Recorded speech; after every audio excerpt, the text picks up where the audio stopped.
लातूरमध्ये उद्या मोदीजींची जनआशीर्वाद सभा होणार आहे. येत्या 7 तारखेला मतदान आहे आणि याची तयारी खूप जोरदार चालू आहे. साधारणतः 1,500 पोलीस कर्मचारी या उद्याच्या जनआशीर्वाद सभेसाठी तैनात करण्यात आलेले आहेत. आपल्यासोबत बोलण्यासाठी शैलेशजी गोजमुंडे आहेत. आपण कशा पद्धतीनं उद्याची तयारी? विश्वनेते अभिनव भारताचे संकल्पक माननीय नरेंद्रभाई मोदींचं उद्या लातूरमध्ये आगमन होत आहे. हा आमच्यासाठी एक अलभ्य लाभ आहे. मोदीजी जेव्हा जेव्हा लातूरमध्ये येतात तेव्हा आमच्या लातूरकरांवरती गारूड करून जातात आणि हे गारूड पुढची 5 वर्ष आम्हाला पुरत असतं. मोदीजींनी लातूरकरांनाच नव्हे, देशालाच नव्हे तर जगाला एक सक्षम नेतृत्व दिलेलं आहे. विकासाची खऱ्या अर्थाने गंगा काय असू शकते याचा अर्थ मोदीजींनी लातूरकरांना आणि देशभराला कळवून दिलाय. अंत्योदयाची संकल्पना पंडित दीनदयाल उपाध्यायांच्या माध्यमातून जी आमच्या पक्षाने स्वीकारलेली होती त्या संकल्पनेला खऱ्या अर्थाने समाजातल्या शेवटच्या घटकापर्यंत विकास कसा पोचवावा, सबका साथ सबका विकास आणि सबका विश्वास या उक्तीला पूर्ण ठरत मोदीजींनी सकल भारताचा विकास केलाय. असे मोदीजी लातूरमध्ये येतात आणि आपल्या माध्यमातून लातूरकरांना मी आवाहन करतो की आपण ज्यांना ऐकण्यासाठी पाहण्यासाठी उत्सुक असतात असे मोदीजी उद्या येतात. आपण सगळ्यांनी या सभेला उपस्थित राहावं. या सभेचं उत्तम नियोजन आमचे नेते, युवा नेते अरविंद भैया यांच्या नेतृत्वाखाली सगळं नियोजन अगदी काटेकोरपणे पार पडत आहे आणि त्या नियोजनाच्या संदर्भातलीच आम्ही आता सगळीजण बैठका करतोय.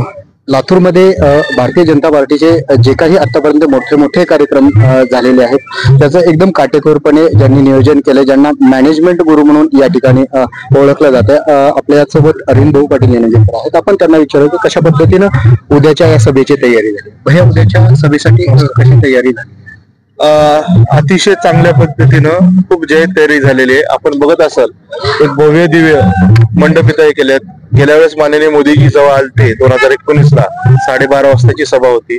यावेळेस पण टाइम तोच आहे, पण आम्ही एक पाऊल पुढे जाऊन आमचे प्रदेशाध्यक्ष आमचे उपमुख्यमंत्री देवेंद्रजींनी सूचनाच्याप्रमाणे की कुठेही लोकांना काय त्रास होऊ नये या संकल्पनेतनं आम्ही भव्य दिव्य मंडप, त्याच्यामध्ये फॅनची व्यवस्था असेल, पाणी असेल किंवा कुठल्याही येण्या जाण्यामध्ये कुठलीही अडथळा निर्माण होणे, आमच्या लातूरकरांना इंचभर पण त्रास होणे आणि माननीय मोदीजींना आनंदाने ऐकण्यासाठी आम्ही सर्व एक चांगली तयारी केलेली आहे. साधारणतः किती एकरवरती ही सभा आहे? किती लोक येण्याचा अंदाज या ठिकाणी बनतो? 35 एकरवरील सभा आहे. भव्य दिव्य तुम्ही मंडप बघू शकतात. आकडा तर कुणी सांगू शकत नाही, कारण मोदीजींवर लातूरकर असतील आणि लातूरकर मोदीजी असेल दोन्ही भरभरून प्रेम केलं. पण प्रेमाचा कुठेही मोलमाप नसतो. आम्हाला विश्वास आहे लाखोच्या संख्येने प्रत्येक लातूरकर प्रत्येक घरातलं युवक असतील, महिला, माझ्या माता भगिनी असतील आणि प्रत्येक ज्येष्ठ असतील ते मोदीजींना इथं बघण्यासाठी ऐकण्यासाठी आतुर आहेत आणि ते 100% इथे येतील. या खूप मोठ्या प्रमाणात क्राऊड होण्याची शक्यता आहे. सभा दुपारी 12:30 वाजता आहे. त्याचं नियोजन कसं केलं? उन्हाची तीव्रता आम्ही जागोजागी पाण्याचे स्टॉल हे केले. प्रत्येक 25-50 फुटाला पाण्याचे स्टॉल उभा केलेले आहेत. आमचे मोठ्या प्रमाणात जवळपास 450 अधिक नमो वॉरियर्स आहेत जे फ्रिस्किंग असेल असेल आणि जे वयोवृद्ध असतील त्यांना कुठेही अडचण येण्यासाठी, त्यांना उत्स्फूर्त ऐकण्यासाठी ती व्यवस्था केली आहे. वाहनांची म्हणजे इथे येण्यासाठी वाहनांची व्यवस्था असेल आणि प्रत्येक सेक्टरमध्ये 10 फुटावर कॅन असतील, पाण्याची व्यवस्था केलेलं आहे. नागपूरकर आल्यानंतर एक होते आणि आनंद व्यक्त करतील. उद्याच्या सभेचं खास वैशिष्ट्य म्हणजे युवकांना मोदीजींच्या पहिल्या रो मध्ये ठेवण्यात आले. बघा, युवकांचं माननीय मोदीजींनी आज जसं 10 वर्षापूर्वी विकसित भारतची संकल्पना मांडली होती गरीब कल्याणची, आज 2024ला माननीय मोदीजींचा जो विजन आहे, जे दिशा आहे, दृष्टिकोन आहे, ते विकसित भारत या आधारावर आहे. त्यामुळं जे विकसित भारतचा जो पाया आहे नागपूरकरांच्या युवकांना खास करून वाटतं की माननीय मोदीजींच्या माध्यमातून जो मराठवाडा रेल पोहोचण्याची नागपूरकर आणि मराठवाड्याला जी भेट दिली आहे आणि भविष्य काळात विश्वास आहे लातूर एज्युकेशन हब आहे.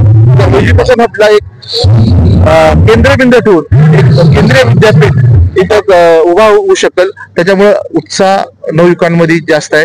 आमचे अजित पाटील कवेकर हे प्रदेशाचे उपाध्यक्ष आहेत.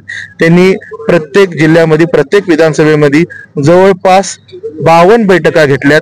बारक्या मोठ्या अनेक बैठका घेऊन युवकांना प्रेरित केलेल्या आहेत आणि त्यांच्या माध्यमातून जवळपास 25,000 युवक पूर्ण लातूर भरात येणार आहेत. एकंदरीत आपण पाहिले की उद्या जी सभा होणार आहे खूप मोठ्या प्रमाणात प्रचंड लोक या ठिकाणी सभेसाठी येणार आहेत. परंतु भारतीय जनता पार्टीनं त्याचं सुद्धा चोखपणे नियोजन करून उद्याची सभा ही ऐतिहासिक सभा करण्याचं या ठिकाणी नियोजन केलेलं आहे.